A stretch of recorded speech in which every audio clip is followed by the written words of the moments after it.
영생에 대한 가치와 의미를 생각하고 있었고 또 그것을 얻기를 원했던 한 젊고 부유한 청년이 예수님께 나왔습니다. 젊고 나름 위치도 있고 부유한데 또 겸손하기까지 했지요. 예수님께 나와 무릎을 꿇고 묻습니다. 선한 선생님이여, 내가 무엇을 하여야 영생을 얻으리이까? 그런데 이 청년을 보니 이미 영생을 얻게 부합된 것처럼 보여요. 적어도 유대주의의 어떤 율법적인 관점에서 봤을 때 이 청년은 참 흠을 잡기가 어려운 청년입니다. 예수님과의 대화 속에서 그것이 드러나죠. 예수님이 네가 계명을 알지. 자, 살인하지 말라, 간음하지 말라, 도둑질하지 말라, 거짓 증언하지 말라, 속여 빼앗지 말라, 내 부모를 공경하라, 이렇게 말씀하시죠. 하나님과의 관계 계명을 일단 예수님이 거론하기보다는 인간관계를 먼저 얘기하고 있다는 것이 어떻게 보면 참 의미심장하기도 합니다. 여기에 내포된 의미를 우리가 한번 유추해서 생각해 본다면 진실로 하나님을 경외하고 하나님을 섬기는 자라면 그 열매와 증거가 사람과의 관계 속에서 드러날 수밖에 없다는 근본적인 하나님을 믿는 믿음의 정신, 계명의 정신이 나타나고 있다라고 생각해 볼 수 있습니다. 그런데 이 청년이 뭐라고 얘기하느냐? 선생님이여, 이것은 내가 어려서부터 다 지켰습니다. 어릴 때부터 나는 그런 율법의 교육을 받고 그 가치를 습득했고 그래서 내가 그것을 철저하게 준행하고 지켰다라는 것이죠. 예수님은 이 청년의 이런 진실하고 순수한 마음 자체에 대해서는 아주 귀엽고 사랑스럽게 여기신 것 같습니다. 그래서 성경 자체에 그를 보시고 사랑하사라고 이렇게 표현하죠. 그런데 이 청년에게 예수님이 또 말씀하시죠. 그래? 그러면 내게 아직도 한 가지 부족한 것이 있는데 가서 내게 있는 것을 다 팔아서 가난한 자들에게 주라. 그리하면 하늘에서 보화가 내게 있으리라. 그리고 와서 나를 따르라. 자, 네가 온전하고자 하냐? 네가 한 가지 부족한 것이 있는데 그것을 다 팔아. 그리고 가난한 자들에게 너의 재물을 다 나눠줘라. 그리고 와서 나를 따르라. 예수님을 따르는 길은 어떤 길일까요? 자신의 의지와 욕심과 어떤 의도와 쾌락과 즐거움을 추구하는 것들을 내려놓고 그것보다 예수님과 더불어서 하나님 나라를 증거하는 삶, 어렵고 가난한 사람들에게 복음을 전하고 함께하는 것이 더 가치 있고 나은 길이다 라고 생각하는 삶이지 않을까라고 생각해 볼 수 있죠. 여하간 그 사람은 재물이 많았습니다. 그래서 이 말씀을 들을 때 내가 비로소 부족한 한 가지를 발견했다. 내가 이것들을 다 지켰었는데 내가 그게 부족했구나. 미처 생각하지 못했네 라고 생각하고 예수님을 따른 게 아니에요. 그 말씀을 듣는데 한편으론 가슴이 철렁했죠. 그리고 슬픈 기색을 띠고 근심하며 돌아갔습니다.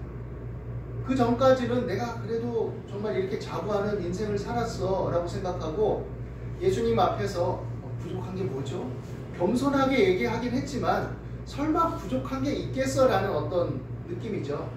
겸손하긴 했지만 인정받고 싶었던 거죠. 인정받고 싶었던 것. 그런데 예수님의 한 말씀을 듣자 근심하며 돌아갔습니다.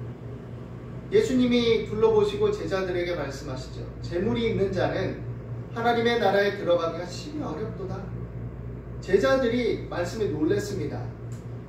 그러면 누가 하나님 나라에 들어가란 말이야? 이거죠. 이 청년은 이렇게 율법을 열심히 지키고 바르고 성실하게 산 것이 분명해 보이는데 그럼 누가 들어가냐? 이렇게 생각한 거죠. 예수님께서 다시 말씀하시죠. 얘들아, 하나님 나라에 들어가기가 얼마나 어려운지 낙타가 바늘기로 나가는 것이 부자가 하나님 나라에 들어가는 것보다 쉽다. 하나 더 보태서 이거 어떻게 라고 약간 절망감을 느끼고 있는 제자들에게 거기다 아주 대못을 박죠. 낙타가 바늘길을 통과하는 게 부자가 하나님 나라 들어가는 것보다 더 쉬울 거야. 이런 투로 말씀하시는 거죠. 그래서 서로 놀라서 말합니다. 그러면 누가 구원을 얻을 수 있습니까? 예수님께서 그들을 보시며 사람으로는 할 수 없으되 하나님으로는 그렇지 아니하니 하나님으로서는 다 하실 수 있느니라. 베드로가 이제 가만히 있을 수 없죠. 내가 모든 것을 버리고 주를 따랐습니다. 어떻게 보면 이 베드로의 사고방식도 이 청년과 유사해요. 앞으로 더 설명 속에 드러나게 될 테지만, 왜냐하면 자기도 정말 다 버리고 예수님 따라서 하나님 나라를 이루기 위해 나섰거든요. 그러니까 나는 다 버리고 따른 거 맞죠? 예수님? 나는 뭐 그것에 부족함이 없습니다. 다 버리고 내게 가진 건 다 버리고 나는 예수님만 따르고 있습니다. 이 얘기죠. 예수님이 직접적인 답은 하지 않으셨어요. 사실은. 그리고 말씀하시죠. 진실로 너에게 이르노니 나와 복음을 위하여 집이나 형제나 자매나 어머니나 아버지나 자식이나 전토를 벌인 자는, 이 의미를 잘 생각해야 돼요. 교회 다닌다고, 신앙생활 한다고 가정을 소홀히 하고 자기가 할 것들을 다 도외시하라는 그런 의미가 아닙니다. 이 당시의 문맥과 상황과 현상 속에서 봐야 돼요. 베드로가 그렇다고 해서 직무유기하거나 그런 게 아니죠. 그 당시 문화적 배경과 상황 속에서.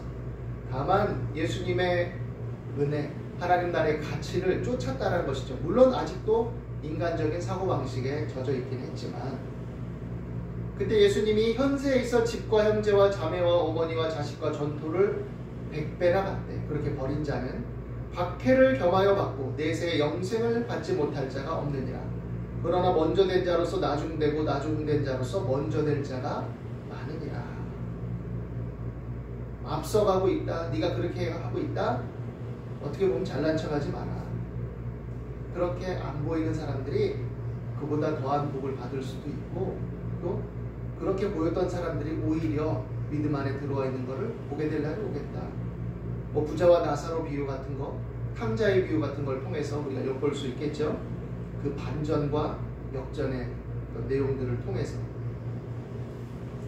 예수님께서 현세에 있어 집과 형제와 자매와 어머니와 자식과 전투를 100배나 받되 박해를 겸하여 받고 영생은 다 얻을 거다. 그러면 다 버리고 예수님을 따르면 형제 자매도 더, 어머니도 많고 자식도 많고 전토, 밭이나 땅이나 그러니까 재물이 부유해지고 집안이 흥성하고 흥왕해진다, 이런 의미인가? 그런데 박해를 겸하여 받고, 이게 무슨 의미인가? 가치와 의미를 알지 못하면 지극히 물질적이고 현실적으로 생각하게 되죠. 이것은 하나님 나라를 추구할 때 많은 사람들을 구원에 이르는 그 도로서 열매를 맺게 될 것이고, 그들과 더불어서 하나님의 은혜와 상급을 잃지 않게 될 것이고, 그 가치와 의미를 하나님께서 기억할 것이고, 그것이 영생에 이르는 길이 되며 그 은혜 안에 거하는 영속적인 은혜와 복이 될 것이다 라는 의미로 받아들여야지, 예수님 잘 믿으면 부자 된대, 이런 의미가 아니죠. 항상 맥락과 의미 속에서 그것을 발견해야 되는 것이죠. 그러면 이 청년 얘기로 다시 한번 돌아가 봅시다. 이 청년이 다 잘 지켰는데 이것만 못 지켜서 구원을 못 받은 것이라고 우리가 생각할 수 있을까요? 이 청년은 뭔가 문제가 있어요. 사실은 그가 율법에 따라서 이런저런 것들을 기능적으로 또 겉으로 드러나는 의식 속에서 태도와 어떤 이념 속에서 철저하게 지키고 잘 지켜온 것은 맞지만, 그러나 그것이 테크닉이나 어떤 기술이나 방법론은 아니었다라는 것을 알아야 됩니다. 인격적인 관계성을 잘못 배우면 이런 방법과 기술과 테크닉으로 이해하는 기능적인 사람이 되어버릴 수 있어요. 그러면 자판기에 500원을 넣으면 500원짜리 음료수가 나와야 되고 1000원 넣으면 1000원짜리 음료수가 나와야 되는 거예요. 항상 그런 사고방식 속에 사는 거죠. 그러니까 내가 교회 생활할 때도 내가 이만큼 했는데 왜 이만큼이 안 돌아와? 내가 이렇게 했는데 왜 이것에 대한 반응이 없어? 내가 이 정도 했으면 이 정도 인정을 받아야지라는 사고방식 속에 사는 거죠. 그래서 그게 안 됐다고 생각하면 그것을 성취하기 위해서 계속 하는 거예요. 뭐가 기준이 모자랐나? 내가 그러면 11조도 열심히 드려야 되나? 내가 교회 봉사 이거 성가대만 했는데 저기 최집사를 보니까 다른 봉사도 하니까 목사님이 이뻐하네? 그럼 내가 그것도 해야 되나? 모든 게 다 이런 조건처럼 돼버리는 거죠. 율법을 지키는 것도 바리새인들이 착각하고 있었던 것, 이 젊은 청년들처럼. 그것은 뭐냐? 일주일에 몇 번 금식하고 밭에서 나는 어떤 11조 이런 것도 철저하게 야채와 나물 향신료도 저울에 나눠 드리고 내가 이것저것 또 행하고 그랬으니 나는 의롭다, 나는 이제 충족했다라고 착각하고 있었지만 잘못된 생각이죠. 그들이 사실은 성경에서 얘기할 때 가장 집착돼 있었던 것은 뭐냐? 현세적인 복이에요. 사실 물질, 부유함. 그래서 자신들이 율법에 드러나는 겉모습들을 다 잘 준행했기 때문에 그래서 하나님이 복을 주셔서 나는 잘 먹고 잘 사는 거다라는 것을 것처럼 그렇게 합리화하고 타당성을 마련했죠. 그리고 그렇지 못한 사람들은 가난하고 병들고 못 살고 문제가 있으면 율법도 제대로 안 지키고 하다못해 저 사람은 성전세 하나 제대로 못 내고 의무를 행치 않고 금식도 안 하고 기도도 안 하고 막 이런 식으로 정죄하기 급급한 거죠. 그런데 그것은 한 인격을, 인생을, 사람을 다각적으로 또 그 사람의 자체 속에서 바라보지 못하는 다분히 기능적이고 자기중심적인 사고방식이 될 수 있는 거죠. 진정한 율법은 뭡니까? 때로는 기술이나 테크닉이나 기능이 그릇된 방법에 빠져 있거나 익숙지 못할 때 그 인간관계가 서툴거나 그런 것들을 정서적으로 여러 역기능적인 가정이나 관계를 통해서 제대로 습득하지 못한 사람한테 어떻게 보면 인지행동처럼 치료처럼 이렇게 기술적으로 이렇게 해, 이런 말을 할 때 이렇게 말하는 게 좋아, 이런 식으로 이렇게 해야 하는 게 좋아 라고 해서 숙달시켜주고 훈습시켜줘서 그것이 익숙하게 만들어주는 1차적인 방법론 쪽에서는 필요한 것이 될 수도 있습니다. 그런데 인간관계라는 것은 항상 그런 테크닉이나 기술이 아니에요. 무엇이 있어야 되냐? 정서가 있어야 되고 마음이 있어야 되는 거죠. 그것이 결여되면 부모가 자식에 대해서 그것이 결여된 관계로 대하는 어떤 병리적인 걸 가지고 있다면 너 엄마가 아빠가 너를 위해서 이렇게 하고 이렇게 하고 이렇게 했는데 네가 아무리 결혼해서 네 부인하고 네 남편하고 산다고 해서 엄마 아빠한테 이럴 수 있어? 해서 모든 거를 조건을 달고 기능적으로 얘기해서 이렇게 한 만큼 너는 돌려줘야 돼 라는 식으로 다가갈 수도 있는 거죠. 뭐가 빠져 있는 겁니다. 자식들도 역으로 그렇게 될 수도 있는 거죠. 모든 율법은 결국 사랑으로 귀결된다고 성경은 얘기합니다. 그게 빠지면 조건이 되고 기능이 되고 다른 사람을 판단하고 정죄하는 게 되고 내가 요만큼 지켰는데 이건 못 지켰나? 어떡하지? 전전긍긍하게 되고 불안에 떨게 되는 거죠. 그런데 사랑은 뭐예요? 사랑은 마음으로부터 진실하게 일어나는 거죠. 우리가 남녀가 사귀거나 이렇게 할 때도 그것도 어느 정도 사랑의 형태를 통해서 우리가 얘기할 수 있는데 조건을 가지고 대하면 그것이 좀 사랑의 관계라고 말하기는 어렵죠. 물론 인간관계라는 것이 무조건 막 감성적으로만 또 사랑이라는 이름 하에 무조건적으로만 가는 게 아니라 분별과 지식이 필요하겠지만 그 마음에 어떤 담긴 진실과 가치를 가지고 움직여야 되는 거죠. 무엇은 하나하나 성취하는 것으로 영생을 이해하고 있던 선함을 이해하고 있던 이 청년은 결국 벽에 부딪힌 거예요. 왜? 물질에 집착되어 있었기 때문에 예수님이 말씀하시고자 하는 그 근본 의미를 깨닫지 못했어요. 그냥 허걱하고 내 돈을 다 나눠줘야 된다는 얘기야? 그래야 된다는 얘기야? 그럼 영생도 얻긴 해야 되는데 현실 속에서 그것을 포기하기엔 너무 큰 거죠. 왜? 내 삶에 그것이 얼마나 나를 지탱해주고 힘을 주고 위로를 주고 안정감을 주고 평안을 주고 어떻게 보면 이 청년이 율법을 잘 지켜나갈 수 있는 세련됨과 교양과 품위와 도덕성도 그렇게 안정된 생활이 있었기 때문에 성취할 수 있었을지도 몰라요. 어렵고 가난하게 살고 투박하게 살고 어떻게 보면 들판같이 야생적인 현장에 떨어져 있었다면 그 거침 속에서 교양과 품위와 도덕성을 견지해 나가기 어려운 것들을 인해서 거칠어졌을 수도 있죠, 사람이. 이 청년은 관계와 정서가 결여되어 있었어요. 사람은 자기 욕심을 다스리고 절제하고 억제할 수 있게 해줍니다. 조절하게 해주는 거예요. 사람은 누구나 완벽할 수는 없어요. 내 안에 욕심, 이기심, 나를 충족시키려는 마음, 나의 욕망 이런 것들이 완전히 사라지게 할 수는 없어요. 그러나 하나님의 은혜와 사랑을 알고 그 사랑 안에서 나를 구원하신 십자가의 은혜를 안다면 그 사랑의 힘으로 때로는 내가 막 욕심이 생기고 내가 어렵고 이건 내가 정말 하고 싶은데 하도 때로는 이 어려운 사람, 이 가엾은 사람, 이 힘겨운 사람, 이렇게 고통받는 사람과 함께 하기 위해서 내 것을 잘라낼 수도 있는 거죠. 나눌 수 있게 되는 거죠. 그것이 사랑이에요. 이 청년이 정말로 모든 걸 다 팔아서 나눠주고 예수님을 따를 때 그 조건 속에서 구원을 받을 수 있었다고 생각한다면 착각입니다. 예수님이 정말 말씀하시고자 하는 의미를 상실한 거예요. 사랑이 있다면 가난하고 어렵고 힘든 사람들을 위해서 이제 자발적으로 일하게 되었을 거예요. 예수님의 말씀을 진정으로 이해해요. 그래서 자기가 부자이지만 나만을 위해서 살기보다는 나와 비슷한 사람들과 교제하며 교류하며 잔치를 벌이고 그 관계성 속에서 뭔가 품위와 교양을 유지하고 이러기보다는 다른 사람들을 돌아보고 내 이웃 속에 어렵고 고통당하는 사람들을 돌아보고 살피고 나누고 베푸는 것으로 사용했을 것이죠. 자기가 다 주고 거지내라는 얘기가 아니거든요. 사랑으로 행하고 그런 사람을 돌보아주라 라는 얘기죠. 그랬을 때 그 사랑이 진정으로 예수님이 말씀하신 율법의 완성이 되는 거죠.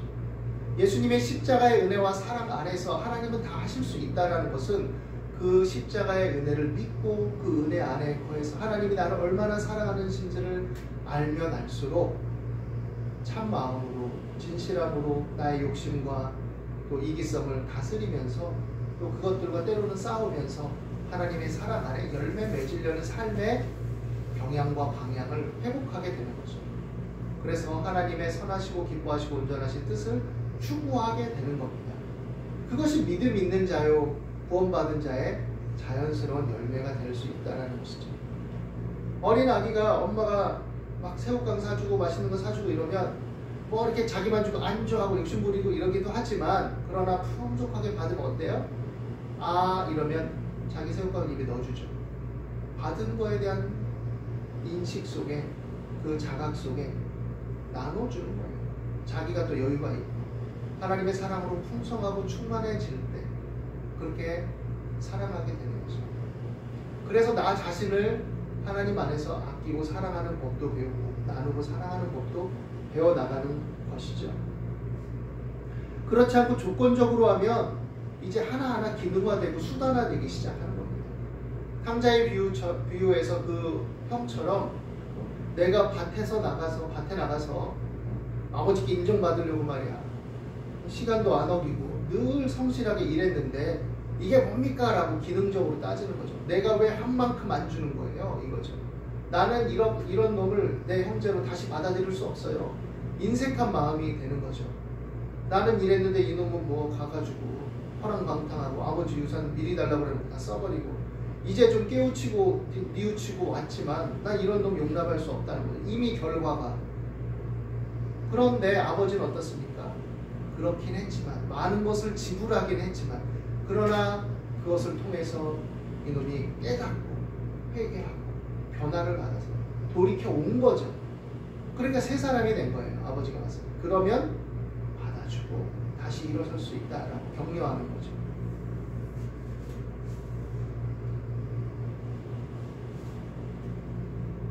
재물에 대한 집착과 사랑을 버리지 못한 이 청년은 무릎까지 꿇고 영생에 이른 길을 물었던 겸손한 청년이기도 했지만 이것도 자기 의를 강화하는 수단이 될 수 있었지 않았을까라는 어떤 그런 의문을 남긴 채 돌아가 버리게 되죠.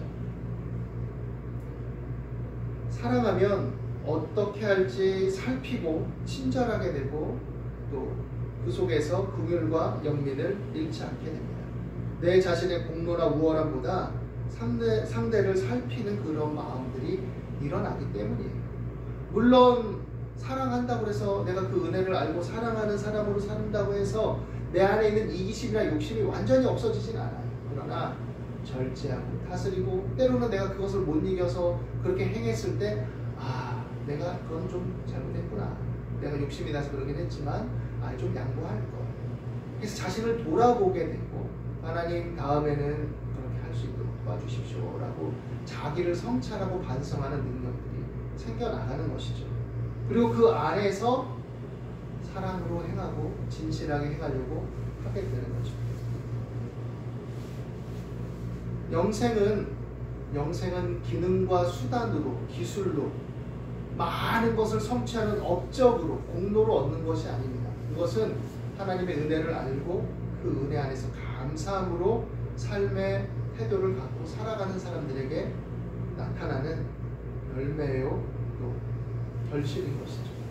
그 은혜 안에서 우리가 부름받았다는 사실을 기억하게 되기를 바랍니다. 그리고 그로 말미암아 자유함을 갖고 예수님의 십자가의 은혜와 어떤 구원 안에 있는 사랑으로 우리가 모든 언행 심사 속에 기쁨과 즐거움과 자유함과 친절을 잃지 않는 그런 믿음의 삶이 되시기를 예수님의 이름으로 축원합니다. 기도하겠습니다. 하나님, 때때로 우리는 어떤 다른 집착된 것으로 인해서 근심하며 슬퍼합니다. 그리고 거기서 절망과 좌절을 느끼기도 합니다. 그러나 하나님의 사랑 안에서 내려놓고 자유함을 얻을 수 있게 도와주시옵소서. 구속의 은혜와 사랑 안에서 우리가 부름을 받았은즉 그 안에 구원받은 자녀로서의 믿음과 하나님의 사랑에 대한 확신을 갖도록 우리 마음들을 더욱 밝혀주시옵소서. 그리고 그 십자가의 은혜와 그런 공로가 나를 위한 구원의 능력이요 사건임을 확실히 알도록 인도하여 주시옵소서. 하나님이 세상을 이처럼 사랑하사 독생자를 주셨으니 이는 누구든지 저를 믿는 자마다 멸망하지 않고 영생을 얻게 하려 하심이라 하셨음즉 그 영생의 은혜 안에 우리가 다 거할 수 있는 사람들임을 깨닫게 하여 주시고 그 은혜를 바라보며 소망 가운데 살도록 인도해 주옵소서. 오늘도 우리 가운데 함께 하심을 감사합니다. 그 은혜를 힘입어 우리가 서로 돌아보아 사랑과 선행을 격려하며 위로와 친절이 풍성하도록 인도해 주옵소서. 감사하며 예수님 이름으로 기도드립니다. 아멘. 찬송가 455장